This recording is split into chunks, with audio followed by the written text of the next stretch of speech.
mean, because she know better. She was like, and then he push her. Let me not. Allegedly. Like what was she saying on the Y'all Live Fix My Life? That she didn't want to talk about? Because she thought she was going to come in there and talk about herself, but we wasn't trying to hear that. We wasn't trying to hear that. We didn't want to hear about Sharknado. Do you? We didn't want to hear about none of that. Like, what are you talking about? Somebody's going to be on Y'all Live Fix My Life, and I'm so excited to watch it. That's not DMX, because that was the most infamous episode. No, I've never seen that episode. Everyone says that's the best one. I'm going to try to find that when he straight up said, oh, his son was there, he was like, no. Like, he pretty much was like, no, I'm not going to change my life for y'all. Sorry. I love it. I love it. You old enough to fend for yourself, right? It's like, yeah. I mean, you got it. I mean, I've been out here fucking up. I love Earl Simmons. Shout out to Earl Simmons. Shout out to DMX. But yeah, yo, Vanessa Carlton and Chris Brown got into beef. But you know what? A good thing Chris Brown did. So I spoke Lil Dicky into existence. Because I was like, I haven't seen Lil Dicky since that XXL freshman cover. What is he doing? Then he gave me Freaky Friday, which is an amazing song. It's an amazing. It's Freaky Friday. I'm in Chris Brown's body. I drive a Ferrari and I'm light-skinned black. And I'm light-skinned black. I'm light-skinned black. Yo, that's the greatest thing I've heard. So the problem I had, and I feel like me and you had a similar problem when we first just seen the snippet of it. Yeah. We had the problem with like him coming to the realization when he was in Chris Brown's body that he could say nigga. So I was like, this just confirms all white people want to say nigga. All white people do say nigga. They don't want to. They do it. Like, they want to say nigga, which was like, but it's funny nonetheless. White people want to be cool, and apparently being a nigga is cool until you have to be a nigga. Facts, though. Damn, yo. Right. Being black is cool until you're actually black. But all the dick jokes and everything, then it was funny. And then at the end, when he was in Ed Sheeran's body, and then Ed Sheeran was like, this is much less cool than being Chris Brown. It absolutely is Ed Sheeran. And then he went to DJ Khaled, and DJ Khaled was like, why am I yelling? And I'm like, exactly. And then he went to Kendall Jenner. Why am I yelling? Then he was in, Kendall and then Jenner. he was playing with his vagina. I'm going to realize the inner workings of a woman. So the video's cute. If you haven't seen the video, it's really, really good. It's freaky. It's a very good concept. And that's why I was like, yo, that's what sparked those Chris Brown is so talented videos. Because if he can take that and make it dope, and the way he was acting in the video was really good. Like, he was just like, yeah, this is it. Like, I can imagine him being Lil Dicky in his body. Yeah. Chris Brown was in this Christmas, the greatest Christmas movie of all time. What is y'all problem? He was also in Stomp the Yard for 5 minutes. That was great. He danced his ass off. He did dance his ass off. I watched that. Every time I watched that movie, I watched that part 3 times just because he was dancing so good. He dances so well. He dances so well. Why can't y'all forget a nigga that could dance well? Y'all always forgiving niggas that can dance well. He's not like a serial beater. Right. Like, I don't understand. Like, the way y'all make Chris Brown sound is like he's just out here hunting for women just to hit. Like go some GTA shit. Yeah, and I was like, mind you, he's dated other women after Rihanna, and no one except her and Karrueche are just like, and every other girl's like, I'm fine. What are y'all talking about? Like, come on. He only hits you if he really loves you. He has an entire child. Allegedly. Which is terrible because he had that entire child when he was still with Karrueche. Yeah, he was on some shit. He did Karrueche dirty. He did Karrueche so dirty. He's a young man. Right. Niggas be out here fucking up all the time. He's not even 30 yet. He's not even 29. Like, this is crazy. And I'm like, you've accomplished all that. Go Chris Brown. Go Chris. Go Chris. Go Chris. Go Chris. Go Chris. All right, so Chris Brown sounds... Also, speaking of Rihanna, since we're talking about Chris Brown, and related to that, Snapchat put up a Would You Rather. Yo. In Snapchat forever. Snapchat's gone. So Snapchat already took a hit when Kylie Jenner was like, this shit's trash. So they took a hit when Kylie Jenner said it was trash. Now, they might have just committed career suicide because they put up a Would You Rather. Would you rather slap Rihanna or punch Chris Brown? First of all, that's in bad taste. Second of all, that situation happened years ago. Third of all, Rihanna was just like, fuck this. Y'all niggas is trash. Yeah. And don't give me that apology. And she put APP-ology, and she's the greatest person. Don't give me that. So Snapchat lost like almost $1 billion. Yeah, $80 million. It's a wrap. It's a wrap for Snapchat. Yeah, they might as well. Especially since we got Insta whatever now. Yeah, Insta Snap. Yeah, Insta Snap. Since we got that now, and more people can see your Insta Snap, and you don't have to do so much to get your face out there. Right. Because I watch more Insta Snaps than Snapchat. Right, and plus Snapchat is weird now, and I don't really understand how to work it. It's just like fuck y'all. Yeah, y'all made it easy. it's like elitist now because it separates the celebrities from your regular friends. Yeah. It used to just be like everyone in one thing, and now it's just like these people are famous clearly, and these your niggas. These your niggas. The messages and all that other shit is on here too. Right. So, you know, get the fuck over it. It's just weird. I don't really like Snapchat like that anyway. I don't do much to put on Snapchat. I just put up random beverage hour, which I'm thinking about bringing to Instagram anyway. You should.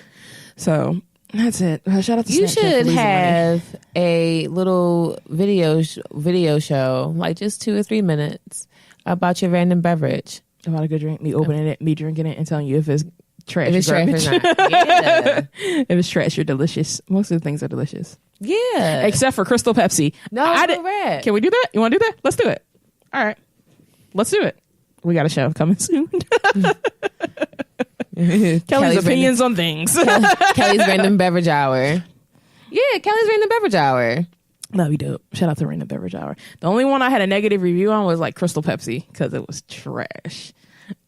And I was just like, yo, Random Beverage Hour. And then I came right back like, no, fuck that. Don't buy Crystal Pepsi. Yo, they should have kept that shit in the 80s or wherever that happened. Like, why is it clear? Why does it taste like clear? Yeah, who like, wants clear Pepsi? It was kind of like how Pepsi Blue tasted like blue. Yeah, remember Pepsi Blue? Yeah, I like Pepsi Blue. Remember Pepsi Twist? I like Pepsi Twist with the lime, with the Britney lemon. Spears was in the commercial. I kind of figured you would like it. I like Pepsi. You like Pepsi Twist? Yo, I love Britney Spears. Pepsi. Nobody can tell me nothing about Britney Spears. Nothing. Except for her like last couple of albums. I don't care about them. Anything after Circus, I don't really care about. Shout out to that. But I love Beyonce was also on a Pepsi commercial with her Carmen the Hip Hopper outfit on. Yo, that's your favorite movie. Opera. Carmen the Hip Hopper is top 10 a theatrical masterpiece. Stop it. Robert Townsend directed that. So I the same boy that did Meteor Man and A Parenthood. I love Meteor Man. And the 5 Heartbeats did Carmen a Hip Opera. Nights like this. That's what I should have sang. I wish raindrops would fall. Nights like this. I wish raindrops would fall. Speaking of Beyonce, her and Jay-Z are going on tour again. They're doing an on-the-run tour. Them tickets is $10,000. Those tickets is crazy. I saw them tickets. I was like, Those tickets cost as much as Blue Ivy bid on them paintings. She was like, I got bread. Like, what you talking about? That's crazy. So hopefully if y'all can look us with some tickets on that. The pre-sale happened, but I think the regular sale is about to happen soon. So get your tickets, yo. Get your tickets. Have fun. I went to the first one and I was close enough to feel Beyonce. Are you going to this one? I feel her vocal powerhouseness right in my ear. I was like, oh, you're amazing. You can actually sing. This is great. You give a fantastic performance. If the plug can come through, sure, I'll experience that again. This nigga says sure. Bitches would die to see Beyonce. Sure. And you said sure. Yo, when I was the first on a run tour, I was in the pit.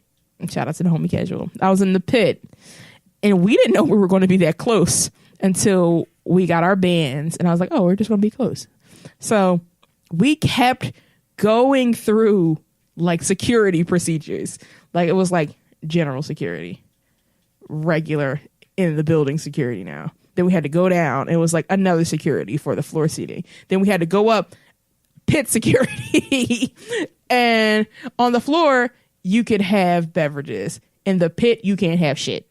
Mm-hmm. You could barely have your sneakers in the pit. Like it's just like, you're not going to be throwing shit at them. Somehow I finessed bringing my book bag in because I was like, oh no, Beyonce sent her love. She know I'm going to like this. So they let me bring in my book bag. I just had to dump everything out of it because they weren't trying to let people with book bags in the stadium. Yeah. They were like, you got a bag, just go throw it in the car. I'm like, we ain't coming in the car. I'm like, I don't know, throw it away. Like, what you gonna do with your book bag?